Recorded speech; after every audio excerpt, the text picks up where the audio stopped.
పవన్ కళ్యాణ్ హీరోగా హరిహర వీరమల్లు రూపొందిన సంగతి తెలిసిందే. ఈ సినిమా ఈ వారంలో గురువారం నాడు ప్రేక్షకుల ముందుకు రాబోతోంది. ఇప్పటికీ ఎన్నో సార్లు వాయిదా పడిన ఈ సినిమా మీద భారీ అంచనాలు ఉన్నాయి. అయితే పవన్ కళ్యాణ్ చాలా కాలం తర్వాత ఈ సినిమా కోసం ప్రెస్ మీట్ కి హాజరయ్యారు.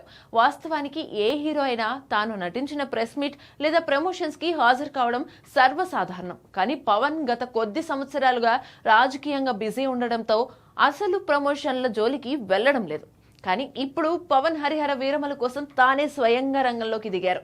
అది కూడా కేవలం నిర్మాత ఏఎం రత్నం గురించే తాను రంగంలోకి దిగినట్టుగా చెప్పుకొచ్చారు. ఆయన మాట్లాడిన దాదాపు అన్ని మాటల్లోనూ తన నిర్మాతను, తద్వారా తాను చేస్తున్న సినిమాని కాపాడుకోవాలని తపనే కనిపించింది.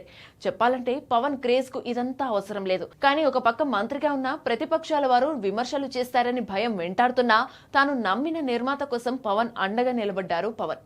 ఇక ఆయన లేటెస్ట్ లుక్ కు ఫ్యాన్స్ ఫిదా అవుతున్నారు. చాలా స్లిమ్ గా, చార్మింగ్ గా కనిపించడంతో అభిమానులు సంతోషం వ్యక్తం చేస్తున్నారు. ఓ పక్క పొలిటికల్, మరో పక్క సినిమాలతో బిజీగా ఉన్న పవన్ ఎప్పుడు ఎలాంటి లుక్స్ తో కనిపిస్తాడనేది ఎప్పటికప్పుడు హాట్ టాపిక్ అవుతూనే ఉంటుంది. కానీ లేటెస్ట్ లుక్ మాత్రం కేక పెట్టించేలా ఉంది. అయితే ఈ లుక్ ఆయన నటిస్తున్న ఉస్తాద్ భగత్ సింగ్ చిత్రంలోనిదే అని చెప్పాలి. ప్రస్తుతం హరీష్ శంకర్ దర్శకత్వంలో తెరకెక్కుతున్న ఈ సినిమా షూటింగ్ జెట్ స్పీడ్ లో జరుగుతుంది.